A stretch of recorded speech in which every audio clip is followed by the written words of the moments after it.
بسم اللہ الرحمن الرحیم۔ نون کہانی کے معزز دوستو، السلام علیکم ورحمۃ اللہ۔ ایک ملک میں یہ قانون تھا کہ اس ملک کے لوگ ہر سال اپنا بادشاہ تبدیل کرتے تھے۔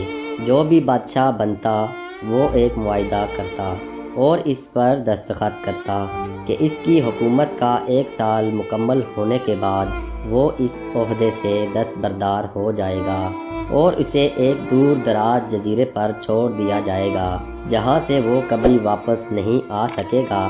جب ایک بادشاہ کا 1 سالہ دور حکومت مکمل ہو جاتا تو اسے ایک مخصوص جزیرے پر چھوڑ دیا جاتا جہاں وہ اپنی بقیہ زندگی گزارتا۔ اس موقع پر اس بادشاہ کو بہترین لباس پہنایا جاتا اور ہاتھی پر بٹھا کر اسے پورے ملک کا الوداعی سفر کروایا جاتا جہاں وہ سب لوگوں کو آخری بار خیر آباد کہہ دیتا۔ وہ بہت ہی افسوسناک اور غم زدہ لمحات ہوتے اور پھر وہاں کے لوگ بادشاہ کو اس جزیرے پر ہمیشہ کے لیے چھوڑ آتے۔ ایک مرتبہ لوگ اپنے پرانے بادشاہ کو جزیرے پر چھوڑ کر واپس آ رہے تھے۔ انہوں نے ایک سمندری جہاز دیکھا جو کچھ دیر پہلے تباہ ہوا تھا۔ ایک نوجوان شخص نے خود کو بچانے کے لیے لکڑی کے ایک تختے کا سہارا لے رکھا تھا کیونکہ ان لوگوں کو ایک نئے بادشاہ کی تلاش تھی، لہٰذا انہوں نے اس نوجوان شخص کو اپنی کشتی پر بٹھا لیا اور اپنے ملک لے آئے اور اس سے 1 سال کی حکومت کرنے کی درخواست کی۔ پہلے تو وہ نوجوان نہ مانا، لیکن پھر وہ 1 سال کے لیے بادشاہ بننے پر رضامند ہو گیا۔ وہاں لوگوں نے اسے بادشاہت کے تمام اصول اور طریقے سمجھا دیے اور یہ بھی بتا دیا کہ 1 سال کے بعد وہ اسے فلاں مخصوص جزیرے پر چھوڑ آئیں گے۔ بادشاہت کے تیسرے دن ہی اس نوجوان بادشاہ نے اپنے وزیر سے کہا، مجھے وہ جگہ دکھائی جائے جہاں گزشتہ تمام بادشاہوں کو بھیجا گیا تھا۔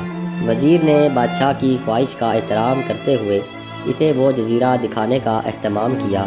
وہ جزیرہ مکمل طور پر جنگل تھا اور جنگلی جانوروں سے بھرا ہوا تھا۔ ان جانوروں کی آوازیں جزیرے کے باہر تک سنائی دے رہی تھی۔ بادشاہ جائزہ لینے کے لیے تھوڑا سا جنگل کے اندر گیا اور وہاں اس کو پچھلے تمام بادشاہوں کے ڈھانچے پڑے ہوئے نظر آئے۔ وہ سمجھ گیا کہ بہت جلد اس کا بھی یہی حال ہوگا اور جنگلی جانور اس کو چیر پھاڑ کر کھا جائیں گے۔ ملک واپس پہنچ کر بادشاہ نے طاقتور جسم کے 100 مزدور اکٹھے کیے، ان سب کو اس جزیرے پر لے گیا اور حکم دیا جنگل کو 1 ماہ میں مکمل طور پر صاف کر دیا جائے، تمام خطرناک جانوروں کو مار دیا جائے۔ وہ ہر ماہ خود جزیرے کا دورہ کرتا اور کام کی خود نگرانی بھی کرتا۔ پہلے مہینے میں ہی تمام خطرناک جانوروں کو مار دیا گیا اور پھر بہت سے درخت بھی کاٹ دیے گئے۔ دوسرے ماہ جزیرہ مکمل طور پر صاف ہو چکا تھا۔ اب بادشاہ نے مزدوروں کو حکم دیا کہ جزیرے پر مختلف مقامات پر خوبصورت باغات تعمیر کیے جائیں۔ وہ اپنے ساتھ مختلف پالتو جانور بھی جزیرے پر منتقل کرتا رہا۔ تیسرے مہینے میں بادشاہ نے اپنے مزدوروں کو حکم دیا کہ ایک شاندار گھر تعمیر کریں اور اس جزیرے پر ایک بڑی سی بندرگاہ بھی بنائیں۔ گزرے مہینوں کے ساتھ ساتھ وہ جزیرہ ایک خوبصورت شہر میں بدلتا جا رہا تھا۔ وہ نوجوان بادشاہ بہت سادہ لباس زیب تن کرتا اور اپنی ذات پر بہت کم خرچ کرتا۔ اپنی بادشاہت کی زیادہ تر کمائی وہ جزیرے کو بنانے میں لگاتا رہا۔ 10 ماہ گزر جانے کے بعد بادشاہ نے اپنے وزیر سے کہا، میں جانتا ہوں کہ 2 مہینے بعد مجھے جزیرے میں چھوڑ دیا جائے گا، لیکن میں ابھی سے وہاں جانا چاہتا ہوں۔ وزیر اور دوسرے وزراء اس بات پر متفق نہیں ہوئے اور بادشاہ سے کہا، آپ کو 2 ماہ مزید صبر کرنا ہوگا تاکہ سال مکمل ہو جائے۔ سال پورا ہو جانے کے بعد ہی آپ کو اس جزیرے پر چھوڑا جائے گا۔ آخرکار 2 ماہ مکمل ہو گئے اور بادشاہت کا 1 سال ختم ہوا۔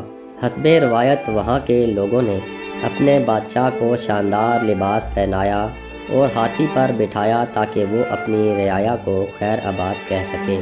خلاف توقع یہ بادشاہ اپنی الوداعی تقریب پر لوگوں نے اس سے پوچھا، اس موقع پر تمام گزشتہ بادشاہ تو رو رہے تھے لیکن آپ ہنس رہے ہیں، آپ کے اس قدر خوش ہونے کی کیا وجہ ہے؟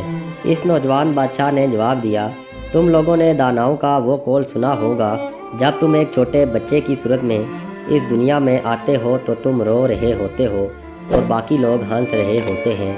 ایسی زندگی جیو کہ جب تم مرو تو تم ہنس رہے ہو اور باقی دنیا رو رہی ہو۔ میں نے ایسی ہی زندگی گزاری ہے۔ جس وقت تمام بادشاہ محل کی رنگینیوں میں کھوئے ہوئے تھے تو میں اس وقت اپنے مستقبل کے بارے میں سوچتا تھا اور اس کے لیے لائے عمل تیار کرتا تھا۔ میں نے اب اس جزیرے کو ایک ایسی خوبصورت قیام گاہ میں تبدیل کر دیا ہے جہاں اب میں اپنی باقی زندگی نہایت آرام و سکون سے گزار سکوں گا۔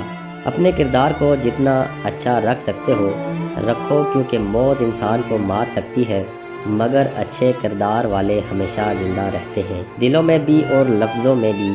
کم ترین علم وہ ہے جو زبان پر ہے اور بلند ترین علم وہ ہے جو کردار سے ظاہر ہو۔